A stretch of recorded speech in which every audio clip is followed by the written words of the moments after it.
Sir, సిటీస్లో breathing problem common అయిపోయిందా? ఇక్కడ మీరు ఫేస్ చేస్తున్న పర్సన్ పైన ఆధారపడి ఉంటుంది. ఇప్పుడు ఆ పర్సన్ ఫర్ ఎగ్జాంపుల్ చిన్నప్పటి నుండి మట్టిలో ఆడుతూ మంచిగా అన్నిటికీ ఎక్స్పోజ్ అవుతూ వస్తున్నాడు అనుకోండి, అతనికి ఇప్పుడు మన సిటీస్లో ఉన్న పొల్యూషన్ పెద్ద ఇబ్బంది పెట్టదు. అదే మీరు ఇంట్లో పిల్లల్ని ఇప్పుడు సిటీస్లో ఏం చేస్తున్నారంటే ఓ బాయిలర్ కోడిలాగా ఇంట్లో ఉంచుకొని దేనికి ఎక్స్పోజ్ అవనివ్వకుండా, దేనికైనా ఎక్స్పోజ్ అయితే మళ్ళీ దగ్గు వస్తుందో జలుబు వస్తుందో తుమ్ములు వస్తాయి అని ఈవెన్ వానకు తడవనివ్వకుండా ఎక్కడికి వెళ్ళనివ్వకుండా ఇంట్లోనే పెట్టుకోవడం వల్ల అట్లాంటి పిల్లలు ఉన్నారనుకోండి, వాళ్ళకేమవుతుంది, మీకు నార్మల్ పొల్యూషన్ ఉన్నప్పటికీ దానివల్ల మీకు సైనస్ కావచ్చు, ఆస్థమాటిక్ సిమ్టమ్స్ అనేవి చూస్తూ ఉంటాం generally, because it's based on immune response of that person. Doctor, ఒక్కసారి ఆస్తమా అటాక్ వచ్చాక లైఫ్ లాంగ్ ప్రాబ్లమా? ఆస్తమా అటాక్ రాగానే లైఫ్ లాంగ్ ప్రాబ్లం అని చెప్పేసి చెప్పలేమండి. ఎందుకంటే మీకు ఆస్తమా వచ్చింది అంటే అది మీకు ఇమ్యూన్ రెస్పాన్స్ డిస్టర్బ్ అవడం వల్ల వచ్చింది. దీన్ని ఆటో ఇమ్యూన్ అంటున్నాం. సో ఆటో ఇమ్యూన్ అంటే ఏం చేయాలి, ఇక్కడ మీరు ఇమ్యూన్ రెస్పాన్స్ అంటే మీ బాడీలో ఉండే antibodies like IgG, IgM response పెంచుకుంటూ మీ ఇన్ఫ్లమేషన్స్ని, ఇన్ఫెక్షన్స్ని తగ్గించుకోగలిగితే మీకు ఆస్తమా అనేది కంటిన్యూస్గా రికవర్ అవ్వడం అనేది చాలా మందిలో తగ్గుతుంది. చాలామంది చెప్తుంటారు చైల్డ్హుడ్లో కోల్డ్ ఉండేది, ఇప్పుడు ఆస్తమా స్టార్ట్ అయింది. నిజంగా కనెక్షన్ ఉందంటారా? సో చిన్నప్పుడు కోల్డ్ ఉంది, ఇప్పుడు ఆస్తమాగా మారింది అంటే అది ఒక్క రోజులో మారలేదండి. మీరే అంటున్నారు కదా, చిన్నప్పుడు మీకు కోల్డ్ ఉంది, ఆ కోల్డ్ ఏమైంది, కంటిన్యూస్గా వస్తూ ఉంది. ఎందుకు కంటిన్యూస్గా వచ్చింది? బికాస్ పిల్లల్లో అప్ టు 12 ఇయర్స్లో పిల్లల్లో మీకు మ్యాక్సిమం నాజల్ పాలిప్స్ అంటే ముక్కులో కండ పెరగడము, అడినాయిడ్స్ అంటే ముక్కు కింద మీకు అడినాయిడ్స్ అని ఉంటాయి, తర్వాత గొంతులో మీకు టాన్సిల్స్, ఇవి వాపు వచ్చినప్పుడు మీకు ఏమవుతుంది, దాన్ని జనరల్లీ తీసి పాడేస్తారు, సర్జరీస్ చేసేయండి అని చెప్పి చెప్తారు. ఆ సర్జరీ చేసిన వెంటనే మీకు ఇప్పుడు ఈ టాన్సిల్స్ కానీ అడినాయిడ్స్ కానీ ఏం చేస్తున్నాయంటే ముందర గేట్ కీపర్ లాగా ఉండి మీకు బ్యాక్టీరియా వైరస్ వచ్చినప్పుడు ఎంటర్ అయినప్పుడు ఈ అడినాయిడ్స్ టాన్సిల్స్ ఫైట్ చేసి అది కొద్దిగా వాపు వచ్చాయి. దీన్ని ఐటిస్ అంటున్నాం, ఇన్ఫ్లామేషన్ అంటున్నాం. సో ఈ టాన్సిలైటిస్, అడినాయిడ్స్ వచ్చినప్పుడు మీరు సర్జరీ చేసి తీసేస్తే మీకు ముందర గేట్ కీపర్ను తీసేస్తున్నారు.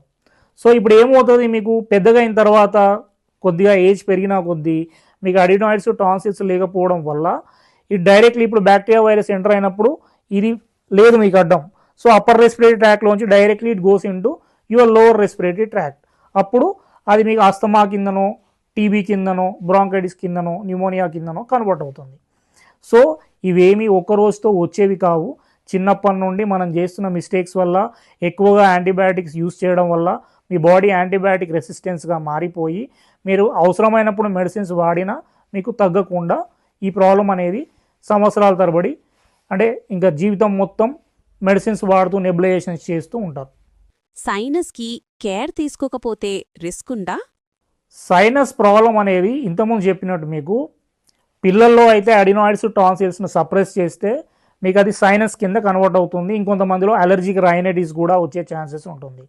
సో సైనస్ డేంజరా అంటే ఇప్పుడు మీకు అసలు సైనసైటిస్ అంటే ఏంటి, మీకు ఇక్కడ ఏమవుతుందంటే ఫ్రంటల్, మ్యాక్సిలరీ, ఎథ్మాయిడల్, స్పీనాయిడల్ అని ఏరియాస్లో రెండు వైపులా ఈ కఫం అంటాం కదా, తెమ్మడ అంటాం కదా, అది ఫిల్ అయిపోవడం వల్ల మీకు కంప్లీట్ బ్లాకేజ్ అయిపోయి దీనివల్ల ఏమవుతుంది, చాలామందిలో హెడేక్స్ వస్తాయి, ఇయర్ పెయిన్ వస్తుంది, కొంతమందిలో థ్రోట్ ఇన్ఫెక్షన్స్ రికరెంట్గా వస్తుంటాయి. ఇవన్నీ స్టార్ట్ అయ్యి ఫైనల్లీ అది సైనస్ కంప్లీట్గా బైలాటరల్ సైనసైటిస్ అంటాం. సో ఇలా సైనస్ కూడా మీకు మెల్లిమెల్లిగా డెవలప్ అవుతుంది. ఇది కూడా ఒక్క రోజులో డెవలప్ అయ్యేది కాదు. ఫైనల్గా ప్రాబ్లం నోస్లో స్టార్ట్ అవుతుందా, లంగ్స్లోనా? మీకు నోస్లో స్టార్ట్ అవుతుంది, లంగ్స్లో ఎండ్ అవుతుంది. కాకపోతే ఎందుకు వస్తుందంటే because of me immune balance అనేది సరిగా లేకపోవడం వల్ల. ఒకవేళ మీ ఇమ్యూనిటీ అనేది కరెక్ట్గా ఉందనుకోండి, మీకు అసలు స్టార్ట్ అవ్వడం ఉండదు, ఎండ్ అవ్వడం ఉండదు. ఇది నార్మల్ కోల్డా లేక రెస్పిరేటరీ ప్రాబ్లమా? మనం ఎలా గుర్తించాలి? నార్మల్ కోల్డ్ అంటేనండి ఇప్పుడు పిల్లల్లో చూడండి, పిల్లల్లో అయినా పెద్దవారిలో అయినా ఒక 1 వీక్లో 10 డేస్లో మీరు వర్షంలో తడిచారు, లేకపోతే చలికి ఎక్స్పోజ్ అయ్యారు, ఏదో తిన్నారు. సో దీనివల్ల ఏమవుతుంది, మీకు కొద్దిగా కోల్డ్ వచ్చింది. ఈ కోల్డ్ అనేది జనరల్లీ మీరు ఇంటి చిట్కాలు వాడుకున్న ఒక 1 వీక్ 10 డేస్లో మెల్లిగా తగ్గిపోతుంది. అలా కాకుండా ఇదే ఒక పర్టికులర్ సీజన్ రాగానే, ఒక పర్టికులర్ ఫుడ్ తినగానే అంటే ఫ్రీక్వెంట్ ఎపిసోడ్స్ లాగా ఒక పర్టికులర్ టైమ్స్లో వస్తుంది అనుకోండి, దాన్ని అస్థమాటిక్ ఎపిసోడ్స్ అని అంటాము.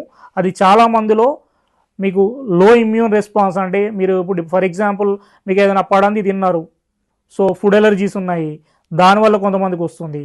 లేదు ఇప్పుడు వెదర్ చేంజ్ అయిపోయింది, చల్లగా ఉంది, ఈ టైంలో ఏమవుతుంది మీకు వైటమిన్ డి తగ్గిపోతుంది, సో దీనివల్ల ఇమ్యూనిటీ అనేది లో అవుతుంది, దానివల్ల మీకు ఏమవుతుంది, ఇది అస్తమా లాగా మనకు సిమ్టమ్స్ లాగా కనపడతాయి.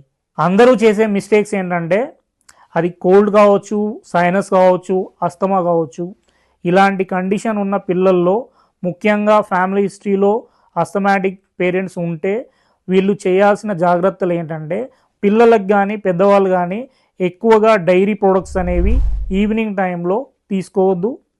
సెకండ్ థింగ్, మీరు ఫ్యాన్ వేసుకుంటారు, కొంతమంది ఈవెన్ చలికాలంలో ఏసీ వేసుకుంటారు, కంప్లీట్ బ్లాంకెట్స్ వేసుకుంటారు, సో దానివల్ల కూడా మీకు అస్థమాటిక్ ఎపిసోడ్స్ అనేవి పెరిగే ఛాన్సెస్ ఉంటాయి.